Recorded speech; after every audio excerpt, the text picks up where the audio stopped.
Yaxshi bo'ldi. Pep Guardiola tan olgan eng yaxshi bo'ldi. Guardiola bir necha oylardan beri nafaqaga chiqish vaqti kelganligini bot-bot takrorlamoqda.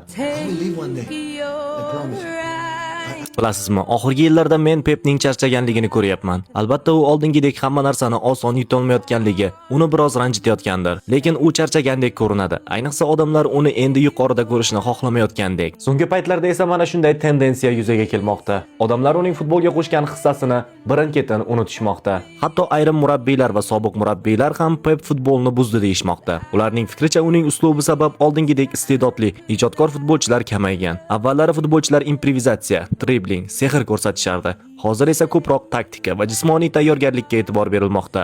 Bu gaplar qanchalik to'g'ri yoki noto'g'ri buni bilmayman. Lekin Pepni faqatgina mana shunga tenglashtirish juda ham xato.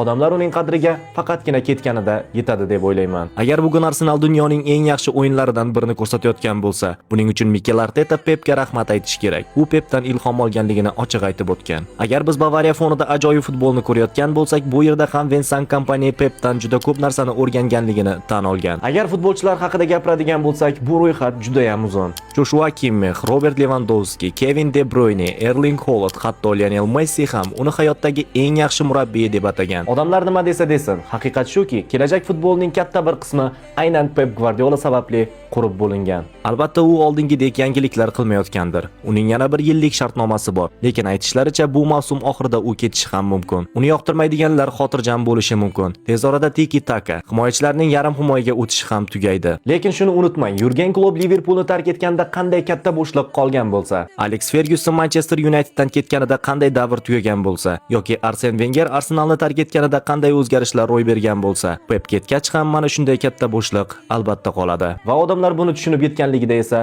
juda ham kech bo'lishi mumkin. Siz nima deb o'ylaysiz? Pep Guardiola barcha davrlarning eng zo'r murabbiyimi? Izohlarda albatta yozib qoldiring. Aytgancha, biz jahon chempionatigacha 200 mingta bo'lishni maqsad qildik. Bu yilda esa faqatgina sizning obunangiz yetishmayapti.